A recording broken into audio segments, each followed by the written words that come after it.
Hi, and welcome back to the Business Career College video series. In this video, I'm going to address a topic about which I get many questions from especially CFP students or those who are graduated the CFP. The topic we're going to deal with today is the commuted value of a pension. Now, this is not relevant unless you're dealing in a financial planning area. You certainly don't need this at the life license qualification program or mutual funds levels.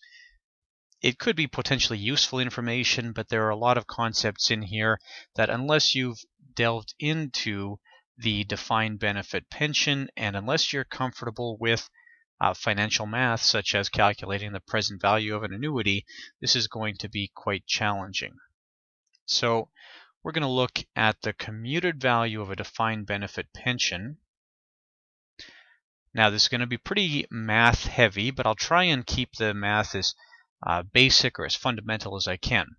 So in order to see how this works, this commuted value, first we can see that, let's say we have a client who is age 40, and we'll call our client Samantha, just so we have a name here. So Samantha is 40 years of age, and after 10 years of service, she receives her pension statement, and her pension statement says, okay, Samantha, your normal retirement age for your pension is going to be age 65, and you're going to have a pension of $710 per month at that age, at age 65. So now the $710 a month, we have to be real careful with this. Some pension statements are very, very clear on this issue, and some pension statements leave this to guess. And the big question here is, would this be indexed, or is this the actual dollar amount? So that is it $710 in today's dollars, or $710 of purchasing power in 25 years from now until Samantha's age 65. And Samantha is leaving her employer. And she has the choice here, and there's no answer to that indexed question. You have to look at each individual pension in its own case. So she's leaving her employer, and she has two choices. Her choices are, she could stay, and if she decides to stay on the pension, she's leaving the employer, but she could still stay on the pension, and then she knows she's going to have that $710 a month at age 65. Or she could leave the pension, and then she could take the commuted value, and most likely with the commuted value, then what will happen here is there will be a few different values provided. There will be the actual commuted value calculation. There may be a maximum transfer value, and I'll talk about these values in a second. And there may also be a maximum rollover value. So the commuted value, this is just the straight present value calculation. It's done by an actuary, although I'm going to show you some principles of how this is calculated in a moment. So this is an actuarial calculation, just straight present value. The maximum transfer value, this may be set by the pension. In almost all cases, the transfer value will be the same as the commuted value, but there are exceptional circumstances here, and the thing that can really cause us a problem here is where we're in a very low interest rate environment. Because of course in a low interest rate environment, the value of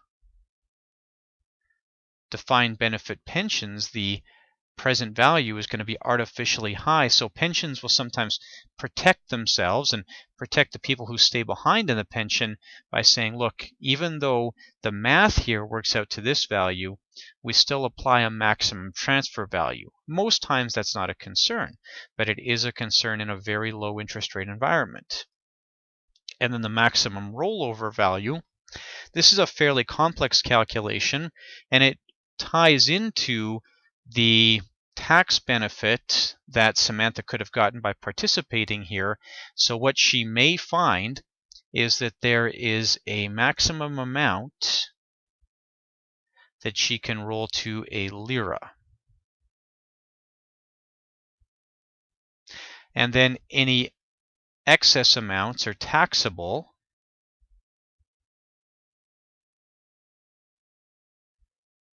Now, the obvious solution to that, it's not necessarily the right one, but the obvious solution to that is if she has any RRSP room, to use her RRSP room to absorb that, and then that would be non-locked-in money. So again, this is a fairly complex set of calculations. It's not something that we have to worry about calculating. It's something that the plan sponsor has to do for us.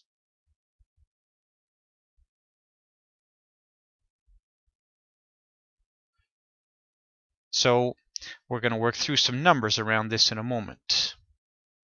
So now we can see that Samantha has a $710 monthly benefit, and we're told by her pension that her values here, her commuted value,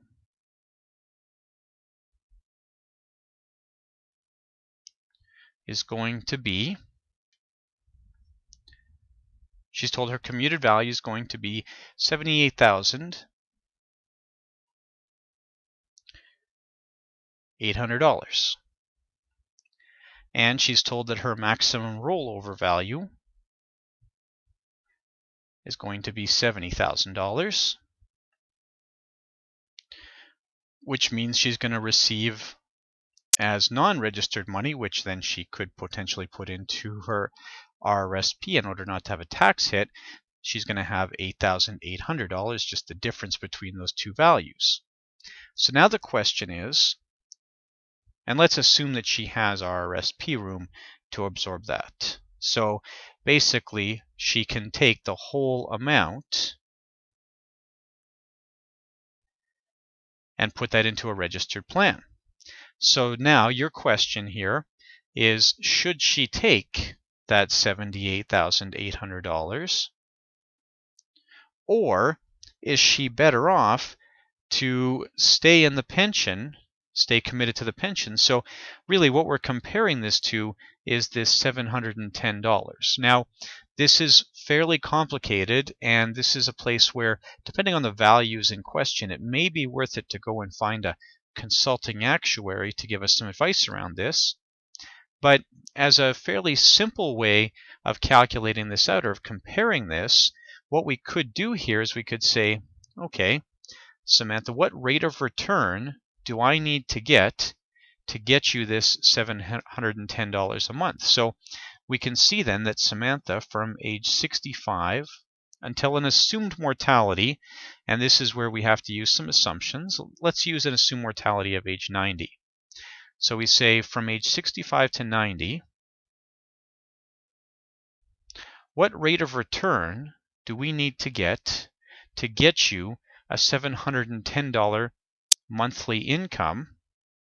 So this is where this gets a little bit complicated, because really now, are we going to compare this to an annuity? So we could go out and price out a life annuity, for example, or are we going to use an assumed interest rate, a discount rate?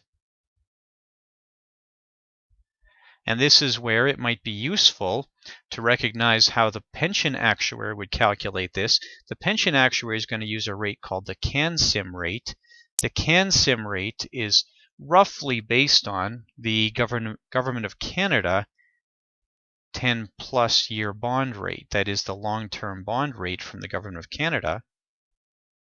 And for example, right now, you can Google this. You can just Google the Government of Canada 10-year bond rate, 10-year plus bond rate, sorry. The Bank of Canada website reveals all of this information.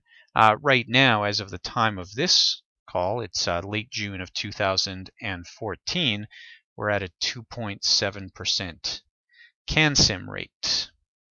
So that's basically the rate that the actuary is going to use to calculate all of these values. So if I'm calculating this, I might do it something like this. And I'm not suggesting this is the only way, but I might, and those of you that have done financial calculator with me will know my first step here, draw a line. So I'm going to say $78,800 is going to be my present value. And we're going to accumulate this until age 65. So we're going to work 25 years down the road.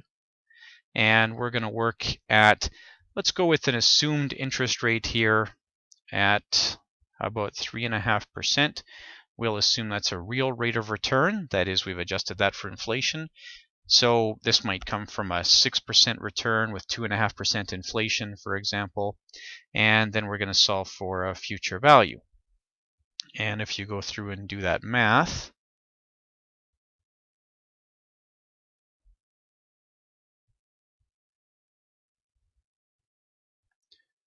and PYR is going to be 12 here times PYR. We're 25 years out. We're going to use that 3.5% interest rate. And of course, that's key that you use an interest rate that's actually going to match reality here. Present value, we're going to use negative 78,800. Payment is going to be 0. There's no new money going in over the next 25 years. And future value we're going to solve for. It'll make most sense to solve this on end mode. It doesn't matter right this second, but in a moment when we calculate the actual pension, that's where that'll work. So our solution here will get to $188,791. And that allows us to do the second portion of this question. So we know then that we're going to have, or we can approximate, we shouldn't say we know anything here, we can approximate that we're going to have a $188,000 accumulation at age 65. And so now, and again, there's a lot of assumptions that have to be made here. We've got $188,791 here. Let's assume that we're going to spend it all, and you have to assume a mortality here. Let's assume mortality at age 90, which would be another 25 years. Again, you might use that same 3.5% real rate of return. And this can be potentially a very complex discussion, but now we're going to do the same thing here, and we're just going to figure out how much of an income we could generate for this person.